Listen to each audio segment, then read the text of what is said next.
मुंगेली में आंगनबाड़ी सहायिका की भर्ती में गड़बड़ी के आरोप के बाद प्रभारी मंत्री या कलेक्टर ला जांच के दिन आवे दिशा निर्देश। ग्रामीण मन आरोप लगाए हवे कि परियोजना अधिकारी अपन परिचित मन लगा हवे नौकरी में और करे हवे ऊपर मन के चयन।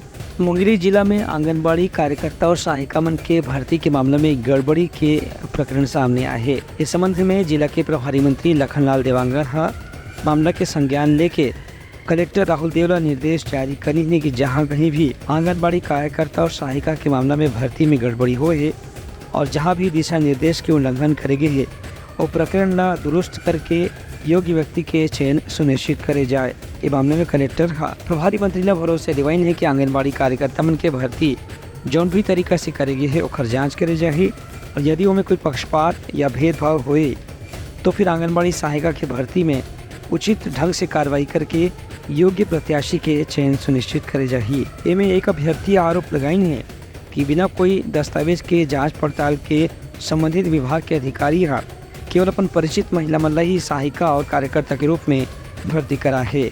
हम भरे रहे 2018 में, उसके बाद प्रथम कोचिंग मोर नाम रही से, उसके बाद किसी का किया गया है संगीता दाहिरे भास्कर समाज, मतलब वो की शादी हो करके कोई लारी गाँव में चली गई है और उसका कर दिया मेरा नहीं किया गया है। हाँ किया है तो फिर कुछ क्या पैसा का डिमांड किए थे तो 30,000 रुपये का दिए थे। हाँ के बाद होगा करके बोले थे, फिर नहीं हुआ है कि क्या का कर दिया और कब के प्रथम नाम मेरा ही था।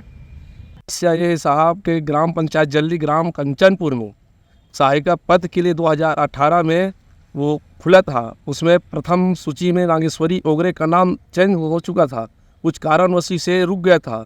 अभी जो परियोजना अधिकारी मैडम है वो जाति में नंबर को हटाकर और संगीता भास्कर को पैसा के लेन देन कर उस चयन दूसरा का कर दिया संगीता भास्कर के, और वो ये इस गांव से ग्राम कंचनपुर शादी होकर ग्राम कोयलारी में चले गए। उसका राशन कार्ड है और मतदाता सूची में नाम है और पैसा लेकर लेन देन में उसका चयन कर दिया है। मैं पैसा दिया था, मेरे पैसा को वापस कर दिया। मैं 30,000 रुपया दिया था और उसको उसका बाबू को किशन को। इसके बाद फिलहाल कलेक्टर है पूरा मामला की जांच करे थे, एक बाद ही वास्तविक सच्चाई सामने आ सकी। ये काफ़ी दिनों से इसमें शिकायतें मिल रही और इसके लिए जांच समिति का भी गठन किया गया सीओ जिला पंचायत की अध्यक्षता में। उसकी रिपोर्ट मेरे पास आने बाकी है और मेरे न्यायालय में भी कई केस चल रहा है। तो इनको जो है अभी मैंने तय किया है 27 तारीख को जो है इसको जो है दूध का दूध और पानी का पानी हम लोग कर देंगे। किसी को भी गलत तरीके से नौकरी देना, किसी को फेवर करना, अनड्यू फेवर करना, ये गंभीर अपराध की श्रेणी में आता है। Bureau report, Utlangha news.